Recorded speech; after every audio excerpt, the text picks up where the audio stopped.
You make me cry when you say goodbye. Ain't that a shame?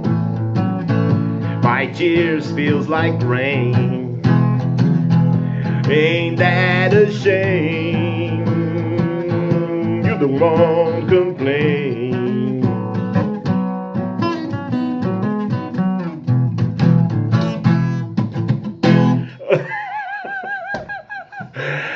Olá, pessoal!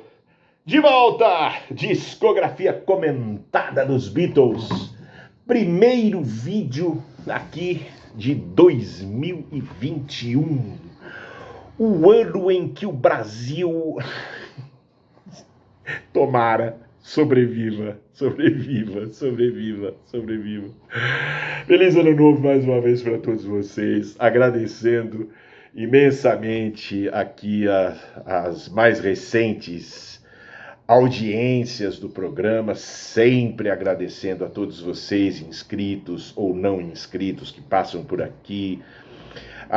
Claro, ao Gilvan lá do Beatles School, fantástico Beatles School, que deu uma força muito bacana aí. A todos, né? A todos, ao Denis, ao Breno Dallas, ao Rodrigo Campolina, ao Cristiano Aguiar. Olha, tem tantos nomes aí, eu tenho que fazer uma semana inteira de agradecimento para vocês, vocês merecem.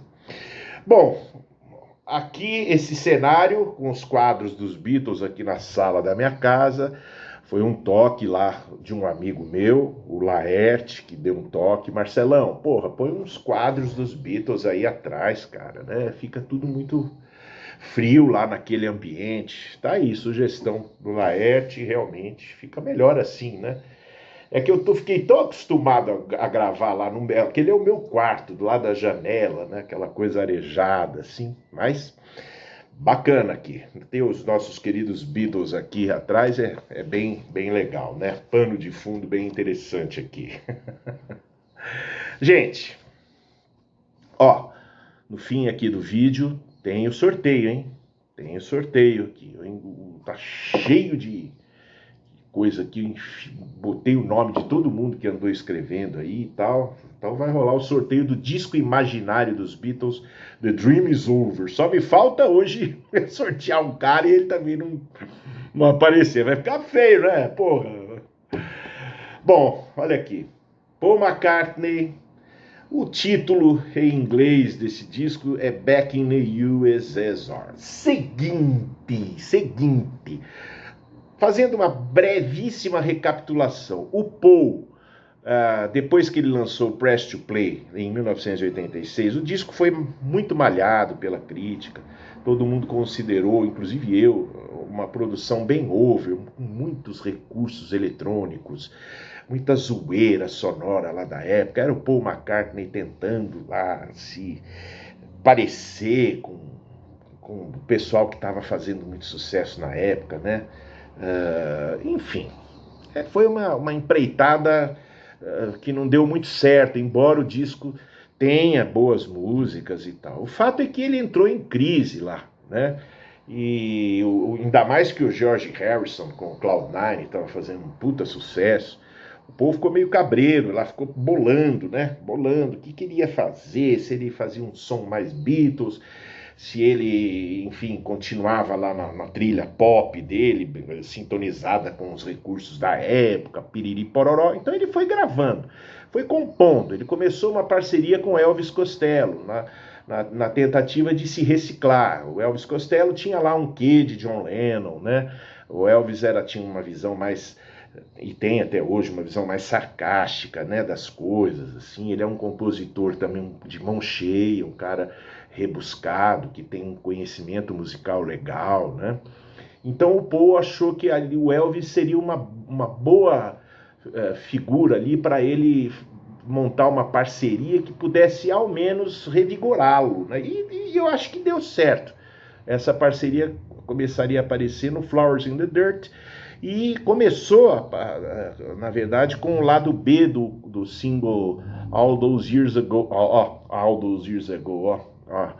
Once Upon a Long Ago. Ó, a cabeça do velho aqui, pirando já. Né? Back on My Feet. Uma belíssima música, assim, uma puta de uma música escondidinha lá no lado B desse single, que fez muito sucesso na Inglaterra, não nos Estados Unidos, enfim. E o Paul estava ali, ele passou o ano de 87 ali realizando gravações, compondo. Aí no final do ano, como eu já falei aqui também, ele lançou a coletânea All the Best, que né, foi ali a preparação para uma retomada pretendida nas paradas de sucesso, tal, né? Que também daria certo. O fato é que ele ficou em 87, antes de lançar a coletânea, antes de tudo, ele ficou fazendo várias gravações. Ele fez sessões de gravação produzidas ou coproduzidas pelo Phil Ramone, né? Que era um produtor lá conceituado, até hoje, enfim, né? Eles gravaram bastante coisa lá. O Paul aproveitaria algumas dessas gravações para o Flowers in the Dirt também. E aí, um belo dia, lá no meio do mês de julho, ele resolveu fazer uma jam session no estúdio dele lá, na fazenda dele. Eu acho que foi na fazenda dele, de rock and roll.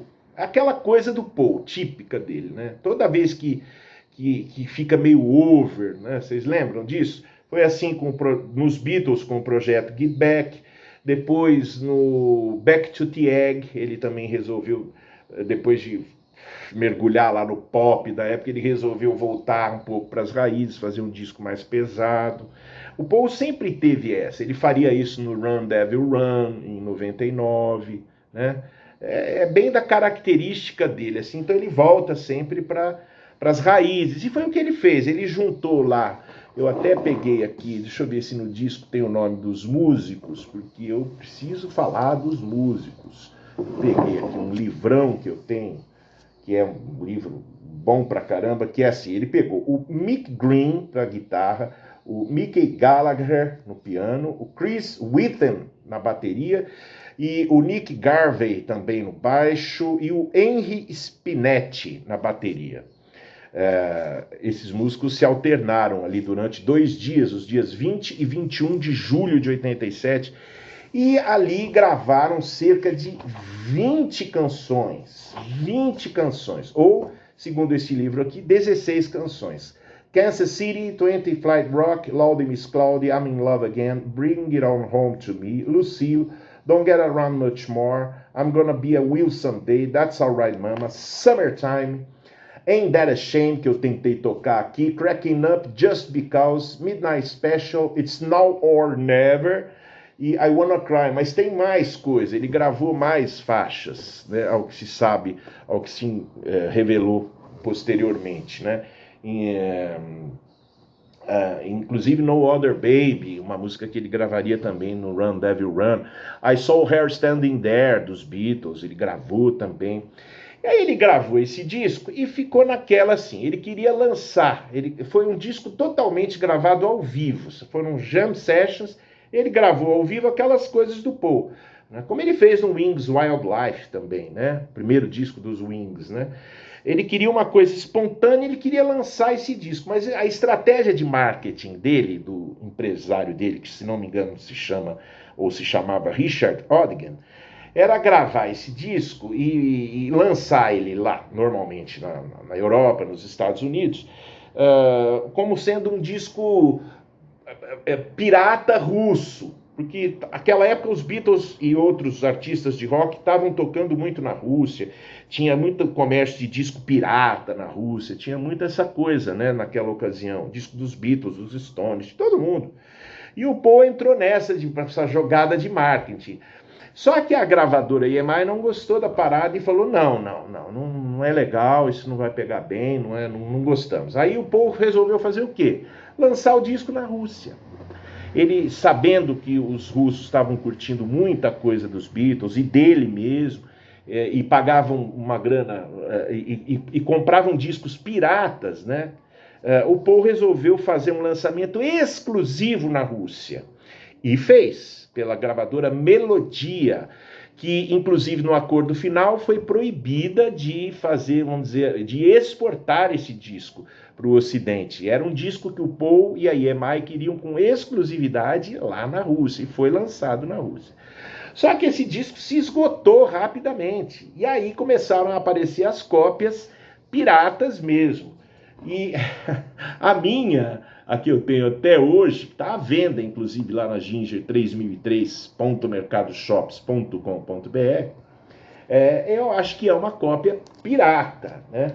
O álbum acabou saindo, a primeira edição dele, com apenas 11 faixas. Essa daqui é a edição pirata, que acho que foi pirateada da segunda prensagem na Rússia, né, que incluiu mais uma música. O disco saiu com Kansas City, 20 Flight Hawk, Lordy Miss Cloudy, Bring It On Home To Me, Lucille, Don't Get Around Much Anymore, I'm Gonna Be a Will Someday, lado A. Lado B, That's Alright Mama, Summertime, Ain't That a Shame, Cracking Up, Just Because, e nessa edição Midnight Special.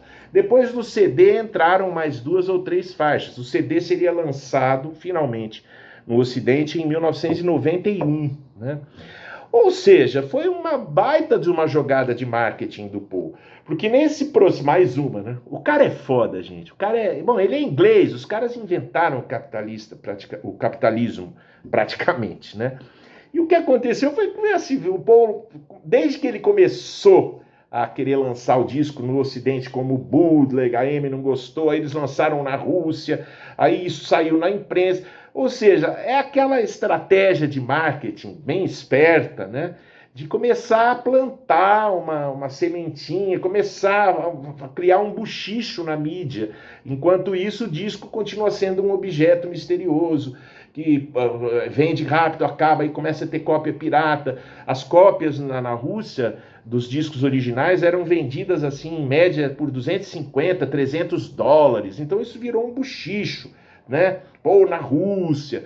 O fato é que o Maca, sempre esperto, fazendo muita publicidade, às vezes muita publicidade por pouco conteúdo. Porque o que é esse disco, na verdade? É uma jam session interessante de rock, mas não é aquele disco que você ouve e depois, 3 dias depois, você quer ouvir de novo. É um disco razoável. Você percebe que eles estão todos descontraídos, esse é o lado legal, né? Mas não sei, falta alguma coisa nesse disco assim, talvez um rebuscamento final, uns overdubs, ou então um vocal gravado mais na frente, mais límpido, solos, uns arranjos um pouco mais concisos, né? Como ele fez no Run, ele faria no Run Devil Run em 1999, que o Run Devil Run é um puta de um disco, infinitamente melhor que esse aqui. Muita gente, claro, comparou esse álbum aqui ao Rock and Roll do John Lennon. Aí é que tá, o Rock and Roll do John Lennon é um disco que foi, apesar de ter tido uma gravação bem confusa, errática, né, começou como uma jam session, depois foi sendo polida pelo John Lennon, né, fez overdubs de cordas, estragou o que poderia ter sido um disco mais legal. O Paul acho que resolveu, talvez, não sei, quem sabe, ele tenha até pensado nisso aqui. Pô, deixa eu fazer um disco mais à vontade, mais solto, mais leve do que o John fez no rock and roll dele. Olha, ficou legal, mas é aquilo que eu falo, é como se fosse um sound chic. Tanto é que recentemente o Paul relançou esse álbum, remasterizado, etc e tal. Ele lançou como se fosse um álbum ao vivo dele, junto com outros discos gravados ao vivo. Então ele considera esse disco como sendo um disco ao vivo no estúdio, com a descontração de um disco ao vivo no estúdio. Aí, se a gente ouvir com essa perspectiva, vai ser um bom disco, mas se a gente for ouvir com uma perspectiva de um disco bem acabado, bem produzido, bom, aí eu já não sei qual seria o efeito. Pessoal, eu vou sortear, aliás, eu sei qual seria o efeito. Já comecei a pensar no sorteio, já esqueci de terminar a frase legal aqui. Se a gente for ouvir esse disco como um disco rebuscado, de estúdio e tal, a gente vai ficar assim, meio que... não é lá grande coisa. Se a gente for ouvir como um sound chic, oficial, um disco ao vivo, descontraído, gravado assim no estúdio, bacana, é um disco legal. Agora, o sorteio. Eu vou sortear, esqueci de pegar o disquinho aqui, mas vocês viram, né? Eu mostrei muito aqui. É o The Dream is Over, né? Vamos lá. Sorteio, sorteio, sorteio, sorteio, ó, para não ficar, né, fazendo uma percussão aqui. Então vamos lá, vamos ver. Porra, se esse cara que ganhar hoje não der sinal de vida, eu não vou mais fazer sorteio. Ó, André Silva. André Silva. André, manifeste-se. Põe aí na mensagem desse vídeo o seu endereço que eu mando esta semana para você, o CD The Dream is Over, disco imaginário dos Beatles. E ó, André, como eu faço com todos os que são sorteados, pelo menos pro próximo mês, eu tiro fora do copo, tá? Beleza? Pessoal, valeu, brigadão. Volto no meio da semana com mais um vídeo, provavelmente para falar do Traveling Wilburys ou do Past Masters dos Beatles. Surpresa! Tchau, até lá.